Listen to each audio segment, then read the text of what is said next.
Viewers, welcome to our channel Enjoying Study with Sumit. Today we are going to do ਪੁਲਾੜ ਦੀ ਪਰੀ Kalpana Chawla chapter ਜਿਹੜਾ ਸੁਨੀਲ ਕੁਮਾਰ ਬੇਦੀ ਦੁਆਰਾ ਲਿਖਿਆ ਹੋਇਆ ਹੈ। ਸੁਨੀਲ ਕੁਮਾਰ ਬੇਦੀ ਦਾ ਜਨਮ 3 ਫਰਵਰੀ 1975 ਨੂੰ ਪਿੰਡ ਰਗਵਾਲਾ ਵਿੱਚ ਹੋਇਆ ਸੀ। ਪੁਲਾੜ ਦੀ ਪਰੀ ਕਲਪਨਾ ਚਾਵਲਾ। ਮੈਂ ਦੁਨੀਆ ਦੇ ਕਿਸੇ ਇੱਕ ਖੂੰਜੇ ਵਿੱਚ ਜਨਮ ਨਹੀਂ ਲਿਆ ਹੈ। ਮੇਰੇ ਲਈ ਪੂਰੀ ਦੁਨੀਆ ਹੀ ਮੇਰੀ ਮਾਤ ਭੂਮੀ ਹੈ। ਦੂਜੇ ਸ਼ਬਦਾਂ ਵਿੱਚ ਪੂਰਾ ਬ੍ਰਹਮਾਂਡ ਮੇਰਾ ਪਰਿਵਾਰ ਹੈ। ਇਹ ਮਹਾਨ ਵਿਚਾਰ ਕਿਸੇ ਹੋਰ ਦੇ ਨਹੀਂ ਬਲਕਿ ਕਲਪਨਾ ਚਾਵਲਾ ਦੇ ਹਨ। ਬਚਪਨ ਤੋਂ ਹੀ ਪੱਕੇ ਇਰਾਦੇ ਵਾਲੀ ਕਲਪਨਾ ਚਾਵਲਾ ਦਾ ਜਨਮ 1 ਜੁਲਾਈ 1961 ਨੂੰ ਮਾਂ ਸੰਯੋਗਿਤਾ ਦੀ ਕੱਖੋਂ ਹੋਇਆ ਸੀ ਤੇ ਉਸਦੇ ਪਿਤਾ ਦਾ ਨਾਮ ਬਨਾਰਸੀ ਲਾਲ ਸੀ। ਉਹ ਆਪਣੇ 4 ਭੈਣ ਭਰਾਵਾਂ ਵਿੱਚੋਂ ਸਭ ਤੋਂ ਛੋਟੀ ਸੀ। ਉਸ ਨੂੰ ਪਿਆਰ ਨਾਲ ਮੋਂਟੂ ਵੀ ਕਿਹਾ ਜਾਂਦਾ ਸੀ ਬਚਪਨ ਵਿੱਚ। ਅਤੇ ਕਲਪਨਾ ਨੇ ਚੌਥੀ ਜਮਾਤ ਵਿੱਚ, ਹੁਣ ਤੁਸੀਂ ਪੇਜ ਨੰਬਰ 68 ਤੇ ਆ ਜਾਓ। ਕਲਪਨਾ ਨੇ ਚੌਥੀ ਜਮਾਤ ਵਿੱਚ ਸਪੇਸ ਸ਼ਟਲ ਦਾ ਮਾਡਲ ਬਣਾਇਆ ਸੀ ਤੇ ਕਿਹਾ ਸੀ ਕਿ ਵੱਡੇ ਹੋ ਕੇ ਉਹ ਇਸੇ ਤਰ੍ਹਾਂ ਦੇ ਸਪੇਸ ਸ਼ਟਲ ਵਿੱਚ ਯਾਤਰਾ ਕਰੇਗੀ। ਉਸਨੇ 10ਵੀਂ ਦੀ ਪ੍ਰੀਖਿਆ ਟੈਗੋਰ ਬਾਲ ਨਿਕੇਤਨ ਸਕੂਲ ਕਰਨਾਲ ਤੋਂ ਪਾਸ ਕੀਤੀ ਸੀ। ਇੱਕ ਪਾਸੇ ਭਾਰਤ ਪਾਕਿਸਤਾਨ ਦੀ ਵੰਡ ਉਪਰੰਤ ਸ਼ੇਖਪੁਰਾ ਪੰਜਾਬ ਪਾਕਿਸਤਾਨ ਤੋਂ ਕਰਨਾਲ ਵਿੱਚ ਆ ਕੇ ਵਸਿਆ ਕਲਪਨਾ ਦਾ ਸਧਾਰਨ ਪਰਿਵਾਰ ਅਤੇ ਦੂਜੇ ਪਾਸੇ ਪੁਲਾੜ ਵਿੱਚ ਜਾਣ ਦੇ ਸੁਪਨੇ ਦੇਖਣ ਵਾਲੀ ਕਲਪਨਾ ਇੱਥੋਂ ਦੇ DAV ਗਰਲਜ਼ ਕਾਲਜ ਅਤੇ ਦਿਆਲ ਸਿੰਘ ਕਾਲਜ ਦੇ ਤੋਂ ਪ੍ਰੀ ਯੂਨੀਵਰਸਿਟੀ ਯਾਨੀ 11ਵੀਂ ਅਤੇ ਪ੍ਰੀ ਇੰਜੀਨੀਅਰਿੰਗ ਪਾਸ ਕੀਤੀ। ਇੱਥੇ ਹੀ ਉਸਨੇ ਇੱਕ ਫਲਾਈਂਗ ਕਲੱਬ ਦੀ ਮੈਂਬਰ ਬਣ ਕੇ ਪੁਸ਼ਪਕ ਵਿਮਾਨ ਉਡਾਉਣਾ ਸਿੱਖਿਆ ਤੇ ਗਲਾਈਡਰ ਵੀ ਉਡਾਉਣਾ ਸਿੱਖਿਆ।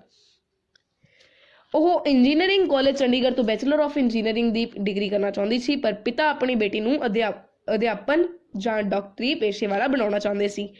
ਪਰ ਉਹਨੇ ਬੜੀ ਮੁਸ਼ਕਲ ਨਾਲ ਆਪਣੇ ਮਾਤਾ ਪਿਤਾ ਨੂੰ ਰਾਜ਼ੀ ਕਰ ਹੀ ਲਿਆ ਤੇ 4 ਸਾਲ ਦੀ ਸਖਤ ਮਿਹਨਤ ਤੋਂ ਬਾਅਦ 1982 ਵਿੱਚ ਉਸਨੇ BE ਦੀ ਡਿਗਰੀ ਅਵਲ ਦਰਜੇ ਵਿੱਚ ਪਾਸ ਕੀਤੀ।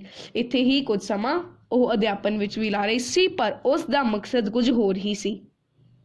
ਕਲਪਨਾ ਛੋਟੇ ਕੱਦ ਦੀ ਉਤਸ਼ਾਹੀ, ਨਿਡਰ ਅਤੇ ਬਹਾਦਰ ਕੁੜੀ ਸੀ। ਉਹ ਦ੍ਰਿੜ ਇਰਾਦੇ ਵਾਲੀ, ਮਿਹਨਤੀ ਅਤੇ ਜਾਗਰੂਕ ਸੀ। ਉਹ ਮੁੰਡੇ ਕੁੜੀ ਦਾ ਭੇਦ ਨਹੀਂ ਜਾਣਦੀ ਸੀ ਅਤੇ ਨਹੀਂ ਮੰਨਦੀ ਵੀ ਸੀ ਤੇ ਉਹ ਉਹਨਾਂ ਲੋਕਾਂ ਤੋਂ ਸਖਤ ਨਫ਼ਰਤ ਕਰਦੀ ਸੀ ਜਿਨ੍ਹਾਂ ਦਾ ਮੰਨਣਾ ਸੀ ਕਿ ਕੁੜੀਆਂ ਨੂੰ ਸਿਰਫ ਘਰ ਦੀ 4 ਦੀਵਾਰੀ ਵਿੱਚ ਹੀ ਰਹਿਣਾ ਚਾਹੀਦਾ ਹੈ ਤੇ ਕਲਪਨਾ ਦਾ ਆਪ ਦੀ ਸੋਚ ਵੀ ਇਹੀ ਸੀ ਕਿ ਕੁੜੀਆਂ ਨੂੰ 4 ਦੀਵਾਰੀ ਵਿੱਚ ਨਹੀਂ ਰਹਿਣਾ ਚਾਹੀਦਾ ਹੈ, ਉਹਨਾਂ ਨੂੰ ਵੀ ਅੱਗੇ ਵਧਣਾ ਚਾਹੀਦਾ ਹੈ। ਔਰਤ ਪੜ੍ਹੇਗੀ ਨਹੀਂ ਤਾਂ ਸਮਾਜ ਕਿਵੇਂ ਤਬਦੀਲੀ ਲਿਆਵੇਗਾ? ਆਹ ਸ਼ਬਦ ਜਿਹੜੇ ਹੈਗੇ ਆ ਵੀ ਕਲਪਨਾ ਚਾਵਲਾ ਦੇ ਹੀ ਨੇ। 1982 ਵਿੱਚ ਅਮਰੀਕਾ ਦੀ ਟੈਕਸਸ ਯੂਨੀਵਰਸਿਟੀ ਨੇ ਉਸ ਨੂੰ ਮਾਸਟਰ ਇਨ ਐਰੋਨੋਟਿਕਲ ਇੰਜੀਨੀਅਰਿੰਗ ਦੀ ਪੜ੍ਹਾਈ ਲਈ ਚੁਣ ਲਿਆ। ਮਾਤਾ ਪਿਤਾ ਚਾਹੁੰਦੇ ਸਨ ਕਿ ਉਹ ਇੱਥੇ ਰਹਿ ਕੇ ਮਾਸਟਰ ਡਿਗਰੀ ਕਰ ਲਵੇ। ਇਸ ਵਾਰ ਕਲਪਨਾ ਨੇ ਬੜੀ ਜਦੋਜਹਿਦ ਨਾਲ, ਬੜੀ ਮੁਸ਼ੱਕਤ ਨਾਲ ਆਪਣੇ ਮਾਤਾ ਪਿਤਾ ਨੂੰ ਰਾਜ਼ੀ ਕੀਤਾ ਤੇ 1982 ਵਿੱਚ ਉਹ ਅਮਰੀਕਾ ਚਲੀ ਗਈ। 1984 ਵਿੱਚ ਯੂਨੀਵਰਸਿਟੀ ਆਫ ਟੈਕਸਸ ਆਰਲਿੰਗਟਨ ਤੋਂ ਉਹਨੇ ਐਰੋਸਪੇਸ ਇੰਜੀਨੀਅਰਿੰਗ ਦੀ SS ਦੀ ਪੜ੍ਹਾਈ ਕੀਤੀ ਤੇ 1988 ਵਿੱਚ ਉਸਨੇ ਯੂਨੀਵਰਸਿਟੀ ਆਫ ਕੋਲੋਰੇਡੋ ਬੋਲਦਰ ਤੋਂ ਆਪਣੀ ਦੂਜੀ ਮਾਸਟਰ ਡਿਗਰੀ ਅਤੇ PhD ਦੀ ਡਿਗਰੀ ਪ੍ਰਾਪਤ ਕੀਤੀ। ਇਸੇ ਦੌਰਾਨ ਉਸ ਦੀ ਮਿੱਤਰਤਾ ਫਰਾਂਸੀਸੀ ਨੌਜਵਾਨ ਜੀਨ ਪੀਅਰ ਹੈਰਿਸਨ ਨਾਲ ਹੋਈ ਸੀ। ਇਹਨਾਂ ਦੋਨਾਂ ਦੇ ਸ਼ੌਂਕ ਸੇਮ ਸੀ, ਇੱਕੋ ਜਿਹੇ ਸੀ ਤੇ ਰੁਚੀਆਂ ਤੇ ਮਾਨਸਿਕ ਪੱਧਰ ਵੀ ਇੱਕੋ ਜਿਹਾ ਸੀ, ਤਾਂ ਇਸੇ ਕਰਕੇ ਇਹਨਾਂ ਦਾ ਇਹ ਸੰਬੰਧ ਵਿਆਹ ਵਿੱਚ ਤਬਦੀਲ ਹੋ ਗਿਆ। 1988 ਵਿੱਚ ਕਲਪਨਾ ਨੇ NASA ਯਾਨੀ ਕਿ ਦ ਨੈਸ਼ਨਲ ਐਰੋਨੋਟਿਕਲ ਐਂਡ ਸਪੇਸ ਐਡਮਿਨਿਸਟ੍ਰੇਸ਼ਨ ਵਿੱਚ ਕੰਮ ਕਰਨਾ ਸ਼ੁਰੂ ਕਰ ਦਿੱਤਾ ਸੀ। ਇੱਥੇ ਉਸ ਨੂੰ ਸਾਰੇ KC ਯਾਨੀ ਕਲਪਨਾ ਚਾਵਲਾ ਦੇ ਨਾਂ ਨਾਲ ਬੁਲਾਉਂਦੇ ਸਨ। ਉਹ ਪ੍ਰਮਾਣਿਤ ਫਲਾਈਟ ਇੰਸਟ੍ਰਕਟਰ ਸੀ। ਉਸਨੇ ਏਅਰਕ੍ਰਾਫਟ ਅਤੇ ਗਲਾਈਡਰ ਉਡਾਏ।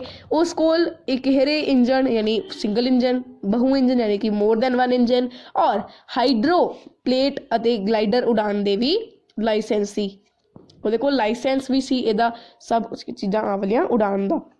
1993 ਵਿੱਚ ਕਲਪਨਾ NASA ਵਿੱਚ ਓਵਰ ਮੈਥਡਸ ਇੰਕ ਨਾਮੀ ਮਿਸ਼ਨ ਦੇ ਵਾਈਸ ਪ੍ਰੈਜ਼ੀਡੈਂਟ ਵਜੋਂ ਉਸਨੇ ਜੁੜ ਗਈ ਉਸ ਨਾਲ ਮਿਸ਼ਨ ਨਾਲ।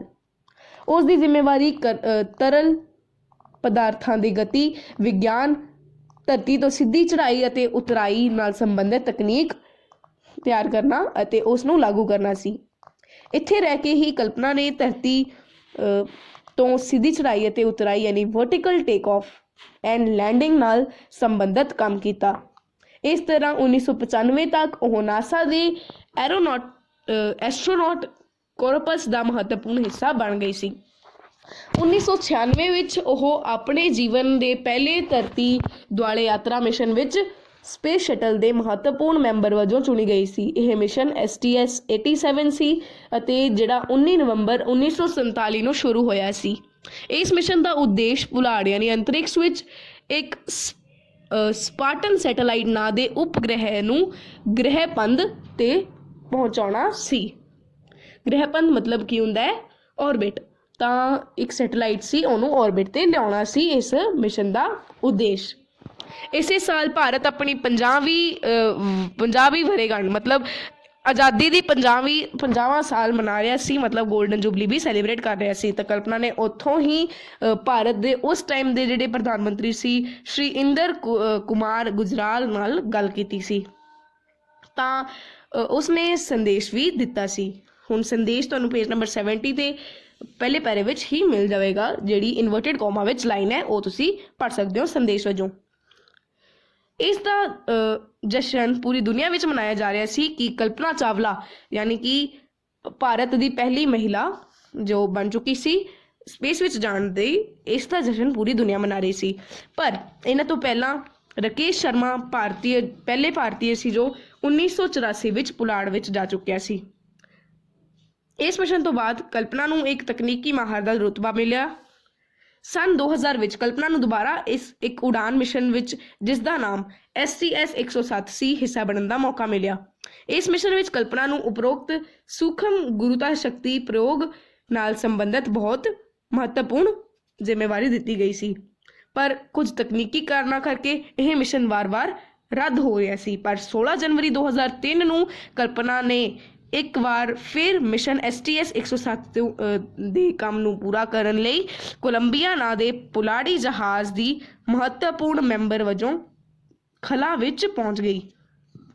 ਆ ਜਿਹੜੀ ਤੁਹਾਨੂੰ ਫੋਟੋ ਦਿਖਾਈ ਜਾ ਰਹੀ ਹੈ ਸਪਾਰਟਨ ਸੈਟੇਲਾਈਟ ਦੀ ਫੋਟੋ ਹੈ, ਜਿਹਨੂੰ ਆਰਬਿਟ ਤੇ ਲੈ ਕੇ ਆਉਣਾ ਸੀ ਪਹਿਲੇ ਮਿਸ਼ਨ 'ਚ। ਦੂਜੀ ਵਾਰ ਪੁਲਾੜ ਜਾਣ ਤੋਂ ਪਹਿਲਾਂ ਕਲਪਨਾ ਕਹਿ ਰਹੀ ਸੀ ਕਿ ਇੱਕ ਵਾਰ ਫਿਰ ਪੁਲਾੜ ਤੇ ਜਾਣ ਦੀ ਮੇਰਾ ਇੱਕ ਸੁਪਨਾ ਹੀ ਹੈਗਾ। ਮੇਰੇ ਹਿਸਾਬ ਨਾਲ ਤਾਂ ਇਹ ਇੱਕ ਸੁਖਾਵਾਂ ਅਨੁਭਵ ਹੈ।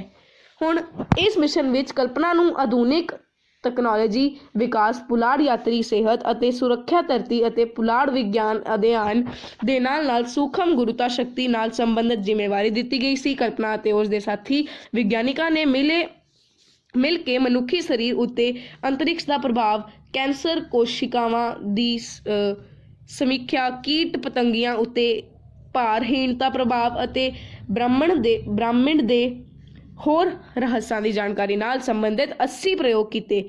ਹੁਣ ਜਿਹੜੀ ਤੁਹਾਨੂੰ ਫੋਟੋ ਦਿਖਾਈ ਜਾ ਰਹੀ ਹੈ ਉਹ ਕੋਲੰਬੀਆ ਨਾਂ ਦੇ ਪੁਲਾੜੀ ਜਹਾਜ਼ ਦੀ ਹੈ, ਜਿਸ 'ਚ ਉਹ ਸੈਕਿੰਡ ਮਿਸ਼ਨ ਤੇ ਗਏ ਸੀ।